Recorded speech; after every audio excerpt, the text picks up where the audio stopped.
So this is kind of part two, Seth. I thought I would set myself up here so I could talk and demonstrate around the same thing.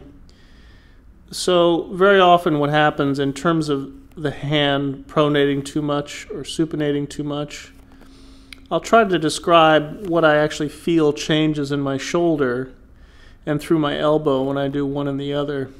So a lot of people they don't have a criteria. They simply just put their hand down. And for a lot of people, they really roll in. They put a lot of the weight on the kind of the meaty part of the thumb. And so the wrist is really rolling across. And when it does that, if you can see these little movements in my forearm, it's as if my elbow, as I'm rolling the wrist inward, this part of my elbow is actually spinning, spiraling, winging out. And when that wings out, my shoulder, there's just an ever so subtle feeling that my shoulder collapses this way. I'll exaggerate. And that's the falling forward in the joint and sort of jamming up into the roof. It's this kind of thing when it's extreme. So then I can take it the other way. I can roll my wrist out and put a lot of weight on the pinky.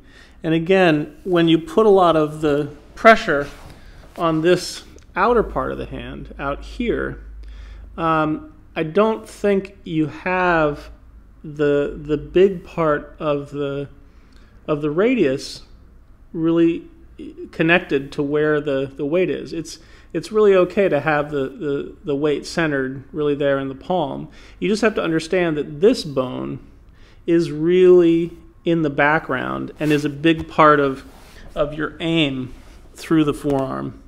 So when you're doing things like this, you may have the weight a little bit more over the base of the palm that's under the second or third finger, but you're really trying to aim up through the ulna, yeah, and not go through the radius where you're sort of collapsing in and all the movements of the shoulder basically get jammed up this way.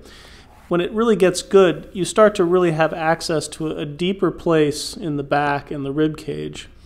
And part of what you're trying to create, right, is a more and more ideal stability through the hand so that you really don't have the sense that you're pushing or pressing against the surface, but that the hand, the shape of the hand and the aim through the forearm are so skillful that you really can just come away from the hand, right? That it's possible for the spine to have such a nice connection into that stability that the spine can articulate, and you can make all the movements with your sternum and the rest of your back because of the clarity that you have in the contact of the hand.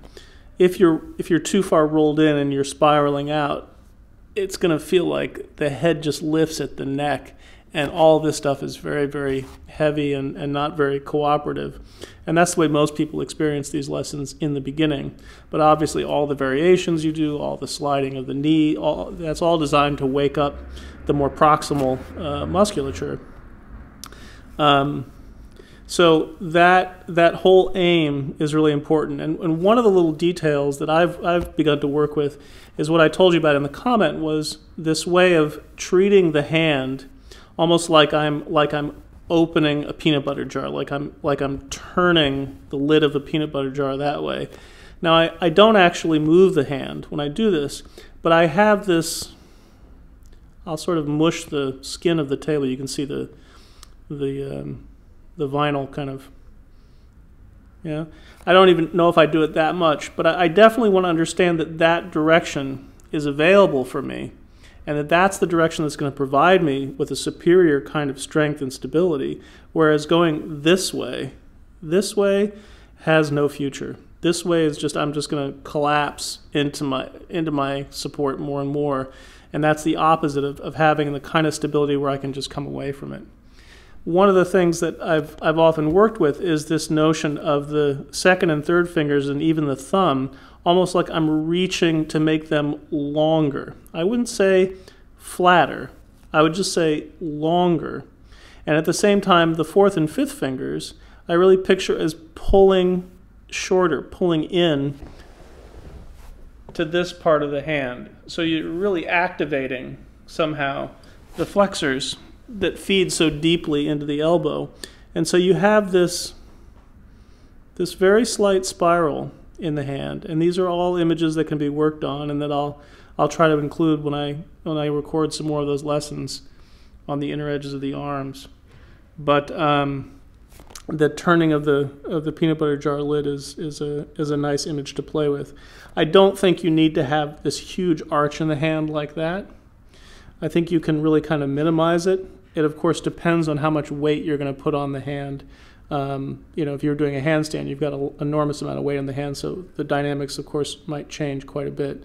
But again, it's about finding a certain kind of stability that promotes a certain kind of movement where the spine can feel really integrated and weightless and even be the main thing that initiates the movement that you're making. Okay? So I hope that's helpful.